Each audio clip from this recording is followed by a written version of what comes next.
నేను ఒక ఊరు వెళ్ళా, ఊరి పేరు చెప్పను. చాలా ఏళ్ళ క్రితం, ఒక 20 ఏళ్ళ క్రితం. అప్పుడు నేను చాలామందికి తెలియదు, కానీ పరిచయంలో పాలు పొందాను.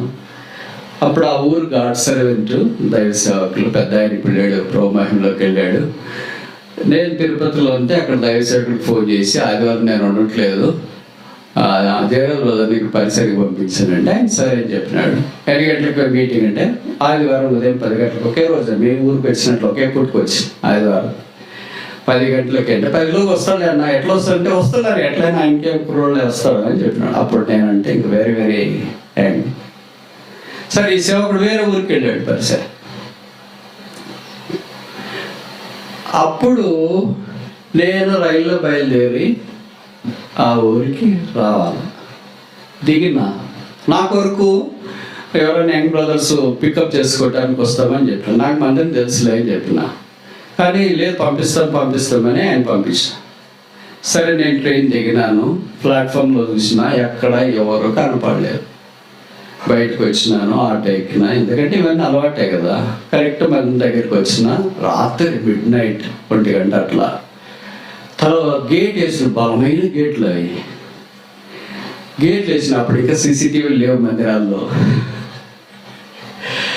పెద్ద బలమైన గేట్లు వేసినారు. గేట్ నొక్కుతుంటే కొడుతుంటే ఎవరు తీయట్లేదు, అంటే మంచి నిద్రలో ఉన్నారు. వీళ్ళు ఏం తీయట్లేదు. అయినా నాకు వచ్చిన బ్యాగ్ ఉంటుంది, ఇప్పుడు దాకా కూడా అదే ఉంటుంది, అన్ని దేశాలు జరిగింది. ఆ బ్యాగ్ తగిలించుకొని గేట్ దూకి అవతలికి వెళ్ళి మందిరంలోకి వెళ్ళిన తర్వాత అంతా నిర్మానుషంగా లైట్లు ఆఫ్ చేసినారు.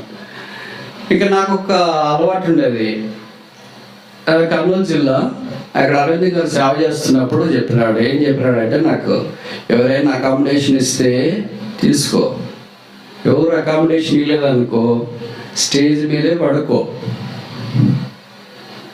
ఇంకెక్కడ పడుకో అంటే నేను నేరుగా వెళ్ళా స్టేజ్ మీదకి. స్టేజ్ మీద కార్పెట్ వేసి ఉంటారు కదా, చలికాలం అది. కార్పెట్ వేస్తే నా బ్యాగ్ దిండుగా పెట్టుకొని ఒక షాల్ తీసుకుని ఉంటా, చలికాలం అని. ఆ షాల్ నిండుగా కప్పుకొని పడుకున్నా, బాగా నిద్ర పట్టింది. ఇంక తెల్లవారు ఉదయం అయిపోయిన తర్వాత మందిరం శుభ్రం చేయడానికి అవసరం వాళ్ళు వస్తారు కదా, వాళ్ళంతా శబ్దం చేసేవాడు. మెలకు వచ్చింది, కానీ నేను లేకుండా అలాగే పడుకొని ఉన్నా. ఎందుకంటే కొద్దిగా నడవ మారిస్తే విశ్రాంతి ఉంటుంది కదా అని. వాళ్ళు చాపలేదు, అది పెట్టిన టేబుల్ అది అంతా అరుస్తున్నాడు. ఇప్పుడు కొంతమంది దగ్గరకు వచ్చి, ఎవడంటే స్టేజ్ మీద పడుకున్నాడు, ఎంత ధైర్యంలో వీడికి స్టేజ్ మీద పడుకు.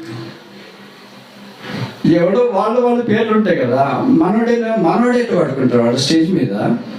వాడు వీడెక్కడన్నా అక్కడ పడుకుంటాడు, ఇక్కడ పడుకుంటాడు, స్టేజ్ మీద పడుకున్నాడండి. ఎంత ధైర్యం! వీడు పడుకునిందే కాకుండా మనం ఇంత పని చేస్తుంటే ఇంకా లేకుడు ఇంకా పడుకొని ఉన్నాడు. రే లేసాలేదా అంటుంటా, నాకు అనిపిస్తుంది. నేను షాప్ తీయకుండా సైలెంట్ కదా ఏం చేస్తున్నా చూస్తాను.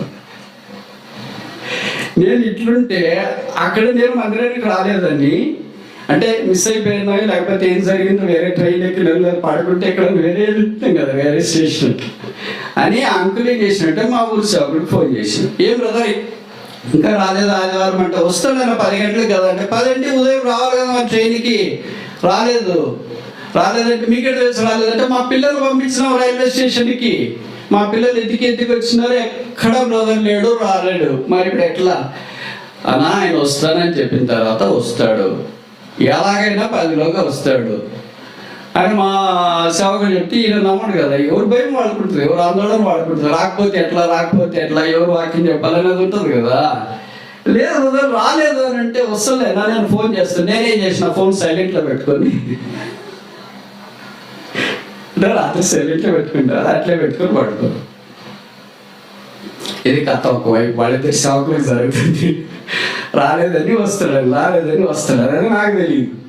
సరే మొత్తానికి మా ఊరు సేవకుడు కూడా ఫోన్ చేసినాడు, ఏంటి ఎక్కడ ఉన్నారు? నేనేం లిఫ్ట్ చేయలేదు కదా, నేను పడుకోను, నాకు తెలియట్లేదు, సైలెంట్లో పెట్టుకున్నా. ఇంకెందులో వీడియో స్టార్ట్ చేసినారు, రే షాల్లాగా వాడేని ఎక్కువ చేస్తున్నాడు అని ఒకడు అంటున్నాడు.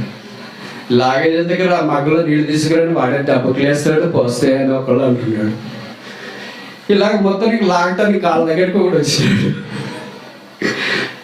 నీళ్ళు పెట్టడానికి మగ్గు తీసుకుని నాకు బ్రదర్ వచ్చినాడు. వచ్చి పోయిన ముందు, రే ఒకసారి లేపదాం రా, లేకపోతే ఖచ్చితంగా వస్తాం అన్నాడు. అప్పుడు ఎవరు లే ఆయన కాళ్ళ దగ్గర తట్టినాడు. నేను మెల్లగా ఆ శ్మశానంలో శోభ మాదిరి లేచి ఎవరు నువ్వు షాల్ అన్నాడు. మెల్లగా ఇట్లా షాల్ తీశాడు. అప్పుడు మాస్క్ లేదు, ఎందుకంటే కరోనా రాలేదు కదా. షాక్ ఏమనొస్తుంది. అంకుల్ ప్రైజ్ లాడన్నా ఎక్కడ భలే ఎట్లా వాడుతున్నారు అయ్యా మీరు. ఇప్పటిదాకా వాడేవాడు వీడేవాడు నీళ్ళు వస్తాడు.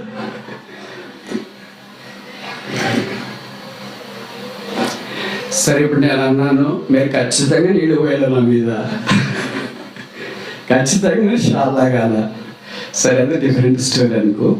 తర్వాత మళ్ళా యవనస్తులు అంకుల్ ఫోన్ చేసి చెప్పినారు, మా ఊరి సేవకుడు కూడా బ్రదర్ వచ్చినాను కానీ మిస్ అయ్యారు ఇట్లా అని. ఇప్పుడు ఆ ఊరి సేవకుడు ఈ పిల్లలకి ఫోన్ చేసినాడు, మీరు స్టేషన్కి పోయినారు లేదరా అని.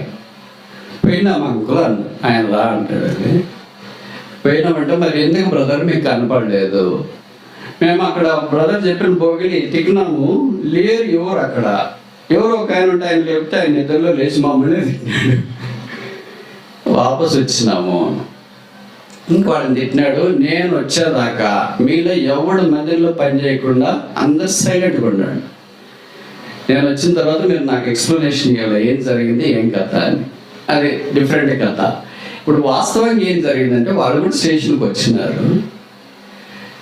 విచిత్రం ఏంటంటే ఆ సమయంలో రాత్రి 1 గంట ప్రాంతంలో తిరుపతి నుండి హైదరాబాద్కి పోయే ట్రైను, హైదరాబాద్ నుండి తిరుపతికి పోయే ట్రైను ఒకే పేరే, పక్కన ప్లాట్ఫామ్లో ఉన్నాయి. ఇది 4లో ఉంటే 5లో. తిరుపతి నుండి హైదరాబాద్కి పోయే ట్రైన్లో నేను వచ్చిన. వాళ్ళు ఏం చూసినారంటే హైదరాబాద్ నుండి తిరుపతికి పోయే ట్రైన్లో వాళ్ళు చూసినారు. వాళ్ళు ఆ ప్లాట్ఫామ్లో ఉండి ఆ భోగిలు ఎక్కితే అక్కడ దిగితే అక్కడే వాళ్ళు ఉన్నారు. నేను దీంట్లో నుండి వచ్చి నేను దిగేసి వచ్చి ఇది జరిగింది. ఇక్కడ చెప్పదలుచుకున్న సంగతి ఏంటంటే నేను ఏ ఊరు నుండి వస్తానో వాళ్ళకి తెలుసు కదా. నేను హైదరాబాద్ నుండి కాదు, నేను తిరుపతి నుండి వస్తున్నాను వాళ్ళకి తెలుసు. వాళ్ళకి చెప్పినాడు, తిరుపతి దైవ సేవకుడు కూడా తెలిసినాడు, మాట్లాడు. మరి ఎందుకు కామన్ సెన్స్ పని చేయలేదు? గుంపు పోయినారు కదా, 3-4 పోయింటారు కదా, కామన్ సెన్స్ పని చేయాలి కదా. నేను ఏం చెప్తున్నానంటే మనం ఒక పని మనకు అప్పగించిన తర్వాత మనకేం కాదు, నేను వస్తా. అట్లాంటి చాలా జరుగుతుంటాయి మాకు జీవితంలో. మరి మనకి చేత కాకుండా వీల్ చైర్లో ఉంటే కష్టం, కానీ లేకపోతే మన పని మనం చేసుకోవడానికి ఏం ప్రాబ్లం? దిగుతాం, బస్ ఎక్కుతాం, రిక్షా ఎక్కుతాం, ఆట ఎక్కుతాం, ఎలాగైనా వస్తాం, క్షీర ఆట కూడా ఎక్కేసి వస్తాం, మనకేం ప్రాబ్లం కాదు. ప్రాబ్లం ఏంటంటే ఆ పిల్లలు సరైన విధానంలో రాలేకపోతే, అదే పెద్ద సేవకులే వచ్చినారు, వాళ్ళు దిగలేరు అనుకో, లగేజ్ పట్టుకోలేరు అనుకో, ఇలాంటి సేవకులు వస్తే అప్పుడు ఎట్లా? అర్థమవుతుంది నేను చెప్పే మాటలు. నువ్వు ఊరికి పంపించినారంటే పోయినాను, స్టేషన్లో ఉన్నాను, ప్లాట్ఫామ్ దగ్గర, అది కాదు. పోయిన తర్వాత పద్ధతి ప్రకారంగా తెలివితో విజ్ఞానంగా పని చేసుకొని రావాలా. అలాగ రాలేనప్పుడు నన్ను వద్దు అని చెప్పాలి. అందరూ వద్దని చెప్తే మరి ఎవరు చేస్తారు? పోయి వచ్చిన తర్వాత తిడతారు కదా, అంకుల్ వాళ్ళు దుమ్ము దులిపేస్తారు. ఆయన తర్వాత వచ్చిన తర్వాత వాళ్ళు కొన్ని రోజులు కూడా పనిష్మెంట్ ఇచ్చారు. మీరు ఎవ్వడు ఏమీ పని చేయడానికి లేదు, వచ్చి కూర్చొని ఆరాధన చేసి ప్రార్థన చేసిపోవాలి. మీకు అంత కేర్లెస్ రా ప్రభు పని అంటే? లేదు అంకుల్ మేము అంత వెళ్ళినాం, నోరు వెళ్ళిందామో అని. ఇప్పుడు అట్లా తిట్టేవాళ్ళు లేరులే. తిడితే నీ సంగతి ఎన్నో బయటలో చూస్తూ ఉంటా. దేవుని జనమా, ప్రభు మనకు అప్పగించిన పని మనం దైవికంగా నెరవేర్చితే ఎంత బాగుండు. యోసేపుకి తండ్రి ఇచ్చిన పని నెరవేర్చడానికి ఆయన పూనుకున్నాడు.